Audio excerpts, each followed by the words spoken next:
ओम शांति। 10 अप्रैल 2023 के ईश्वरीय महावाक्य। पहले एक नजर मुरली के मुख्य पॉइंट पर। बाबा ने कहा, मनुष्य के 3 बाप कहे जाते।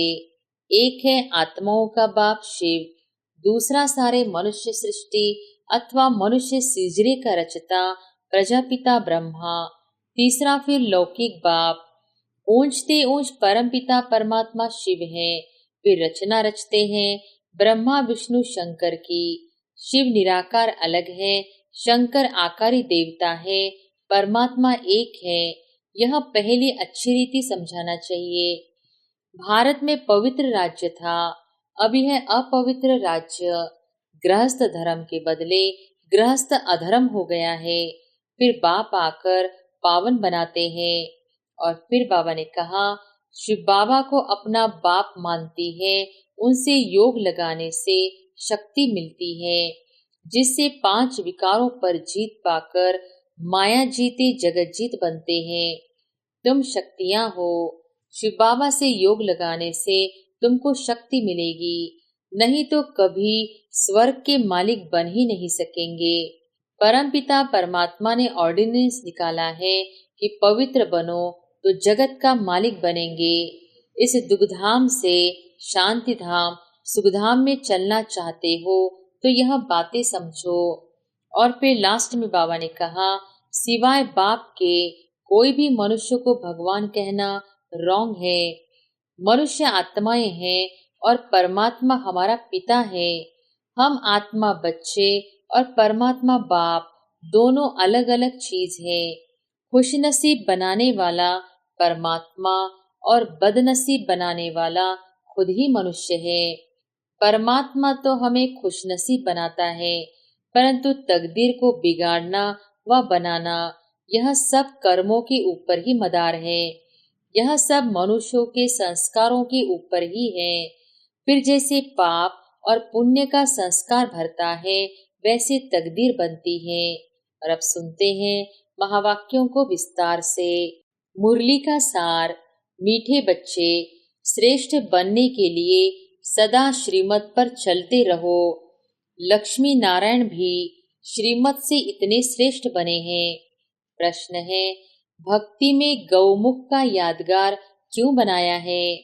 उत्तर है, क्योंकि संगम पर बाप ने ज्ञान का कलश माताओं के ऊपर रखा है, तो माताओं के मुख से ज्ञान अमृत निकलता है, जिससे सब पावन बन जाते हैं। इसलिए भक्ति में गौमुख का यादगार बना दिया है। तुम गौ माताएं हो, तुम ही सबकी मनोकामनाएं पूर्ण करती हो, इसलिए यादगार बने हुए हैं। गीत है, नयनहीन को राह बताओ प्रभु, पग पग ठोकर खाऊं। ओम शांति।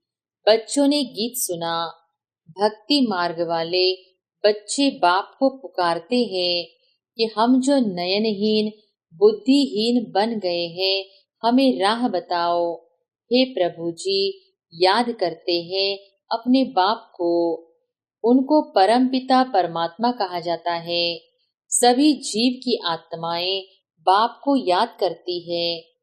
हम सब पतित दुनिया में बहुत दुखी हैं, दर दर धक्के खाते रहते हैं। जहाँ भी जाते हैं उनके एक्यूपेशन का कुछ भी पता नहीं कि हम किसके पास जाते हैं। शिव के मंदिर में जाते हैं, परंतु उनको पता नहीं है कि शिव कौन है। जहाँ भी जाएंगे जाकर माथा टेकेंगे, जानते नहीं कि वह कौन है, कब आए थे। लक्ष्मी नारायण के मंदिर में भी जाते हैं, लेकिन जानते नहीं कि यह कब आए, कैसे राज्य लिया, कुछ भी पता नहीं। दिलवाड़ा मंदिर में जाते हैं, वहाँ आदि देव बैठा है, परंतु जानते नहीं यह कौन है। जगदम्बा के पास जाते हैं, परंतु वह कब आई, क्या किया, कुछ नहीं जानते। सिर्फ जाकर माथा टेकते हैं, प्रार्थना करते हैं, बच्चा दो, यह दो, वह दो, जानते कुछ भी नहीं। गौमुख पर जाते हैं, कितनी मेहनत करके सीढ़ी उतरते चढ़ते हैं, पता कुछ भी नहीं कि वहाँ क्या रखा है। एक पत्थर का गऊ का मुख बनाया है। कहते हैं गऊ के मुख से गंगा जल निकलता है। अब जानवर के मुख से अमृत थोड़े ही निकलता। तीर्थों पर जाते हैं, किसके भी एक्यूपेशन को नहीं जानते हैं कि यह कब आए, क्या आकर किया। हम क्यों पूछते हैं? बुद्धिहीन होने कारण पुकारते हैं, हे प्रभु, हे बाबा, क्योंकि वह सबका बाप है। मनुष्य के तीन बाप कहे जाते। एक है आत्माओं का बाप शिव, दूसरा सारे मनुष्य सृष्टि अथवा मनुष्य सीजरे का रचता प्रजापिता ब्रह्मा, तीसरा फिर लौकिक बाप। भक्त भी एक भगवान को याद करते हैं कि नयनहीन को आकर राह दिखाओ, जो हम सदा ऐसे बने। यह कलयुग तो है ही दुख धाम, सतयुग है सुख धाम, और जहाँ से हम आत्माएं पाड़ बजाने आती हैं उनको शांति धाम कहा जाता है। आत्मा को यह शरीर रूपी बाजा अथवा यह कर्मेंद्रियां यहाँ मिलती है, जिससे आत्मा कर्म करती है। आत्मा तो है अविनाशी, शरीर है विनाशी। आत्मा है पारलौकिक परमपिता परमात्मा की संतान, शरीर है लौकिक बाप की संतान। आत्मा का बाप एक ही है। उनको याद करने से वर्षा मिलता है। बेहद के शांति और सुख का वर्षा कोई मनुष्य मात्र से मिल नहीं सकता है, चाहे कोई भी हो। ब्रह्मा विष्णु शंकर को भी देवता कहा जाता। परमात्मा एक शिव है। शिव परमात्माए नमः। ब्रह्मा परमात्माए नमः नहीं कहेंगे तो यह भी जो मंदिर आदि हैं उनके एक्यूपेशन को कोई नहीं जानते। ऊंचे ते ऊंच परमपिता परमात्मा शिव है। फिर रचना रचते हैं ब्रह्मा विष्णु शंकर की। शिव निराकार अलग है, शंकर आकारी देवता है। परमात्मा एक है।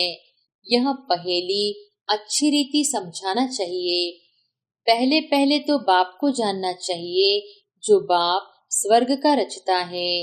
मनुष्य तो भक्ति में धक्के खाते रहते हैं। लक्ष्मी नारायण तो है स्वर्ग के मालिक, वहां तो सदैव सुख ही सुख है। यहाँ सभी दुखी हैं। यह दुनिया ही पतित है। सतयुग में भारत पवित्र गृहस्थ आश्रम था। यथा राजा रानी तथा प्रजा सब पावन थे। पतित को पावन बनाने वाला एक ही परमपिता परमात्मा है। राधे कृष्ण सतयुग की प्रिंस प्रिंसेस है, जो स्वयंवर बाद लक्ष्मी नारायण बनते हैं। स्वर्ग को कहा जाता है शिवालय। अब बाप सबको पावन बना रहे हैं इन भारत माताओं द्वारा, जिन्हों पर ही ज्ञान का कलश रखा जाता है। भारत में पवित्र राज्य था, अभी है अपवित्र राज्य। गृहस्थ धर्म के बदले गृहस्थ अधर्म हो गया है। फिर बाप आकर पावन बनाते हैं। बाप आत्माओं से बात करते हैं, मैं परमपिता परमात्मा आया हूँ। आत्मा परमात्मा अलग रहे बहुकाल। तुम बहुत समय के बिछड़े हुए हो, अब बिल्कुल रोगी पतित कौड़ी तुल्य बन गए हो। फिर तुमको अगर मेरे जैसा बनना है तो पुरुषार्थ करो। यह भारत माता शक्ति अवतार है। यह शिव बाबा को अपना बाप मानती है। उनसे योग लगाने से शक्ति मिलती है, जिससे 5 विकारों पर जीत पाकर माया जीते जगत जीत बनते हैं। यह हार जीत का खेल है।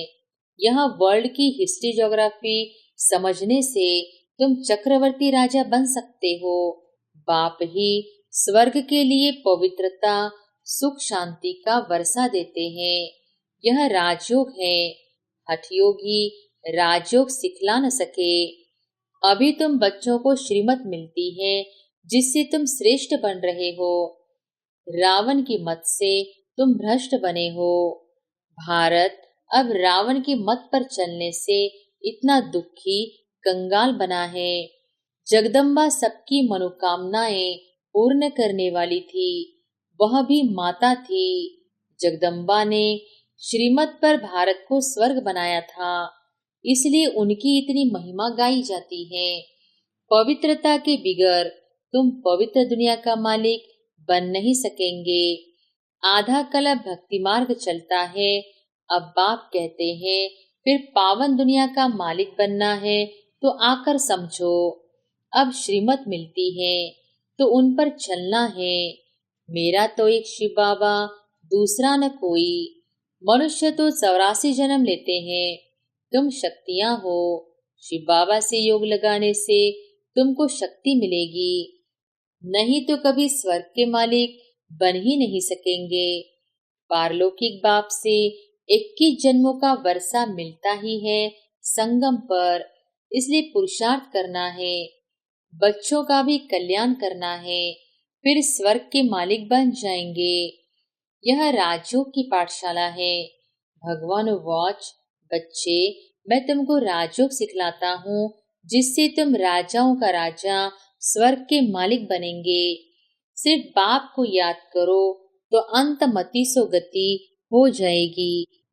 बाप सुखधाम में भेज देंगे। बाप कहते हैं मैं ही आकर सबको शांति धाम, सुखधाम में ले जाता हूँ। सतयुग त्रेता में यह भक्ति आदि होती नहीं, वहाँ तो 21 जन्म अथाह सुख है। अब बाप कहते हैं इस रावण पर जीत पहनो। विकार के लिए शादी करना अपनी बर्बादी करना है। परमपिता परमात्मा ने ऑर्डिनेंस निकाला है कि पवित्र बनो तो जगत का मालिक बनेंगे। इस दुखधाम से शांति धाम, सुखधाम में चलना चाहते हो तो यह बातें समझो। तुम जानते हो सिवाय बाप के कोई भी मनुष्य को भगवान कहना रॉन्ग है। भगवान है ही एक। अभी तुम बच्चे शिव परमात्मा की, ब्रह्मा विष्णु शंकर की, लक्ष्मी नारायण आदि सबकी बायोग्राफी को जानते हो।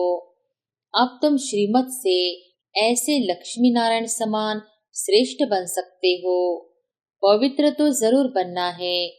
परम पिता परमात्मा की श्रीमत पर एक बाप को याद करते रहेंगे और पवित्र बनेंगे तो 21 जन्म का राज्य भाग्य मिलेगा। कितनी सहज बात है। यह समझने से तुम भक्ति के धक्कों से, रोने पीटने से 21 जन्म छूट सकते हो। समझाना है सतयुग की स्थापना कैसे होती है, फिर यह चक्र कैसे फिरता है। सारे वर्ल्ड की हिस्ट्री ज्योग्राफी को समझो। यह तो मनुष्य ही समझेंगे। एक बाप की श्रीमत पर चलना है। सर्व पर दया तो एक बाप ही करते हैं। वह ज्ञान का सागर, सुख का सागर है। वही इन माताओं को ज्ञान का कलश देते हैं, जिससे यह सबको पावन बना सकती है।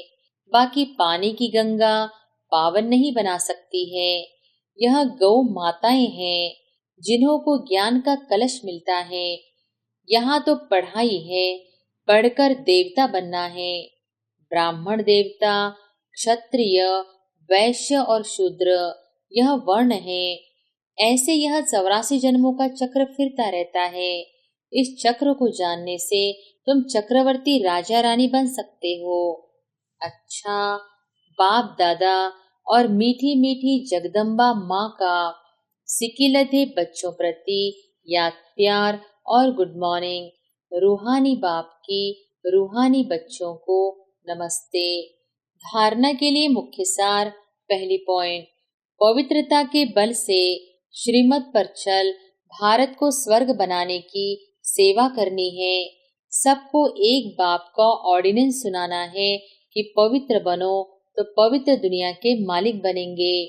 दूसरी पॉइंट, हर एक को 3 बाप का परिचय दे, दुखधाम से शांतिधाम और सुखधाम में चलने की राह दिखानी है, भटकने से छुड़ाना है।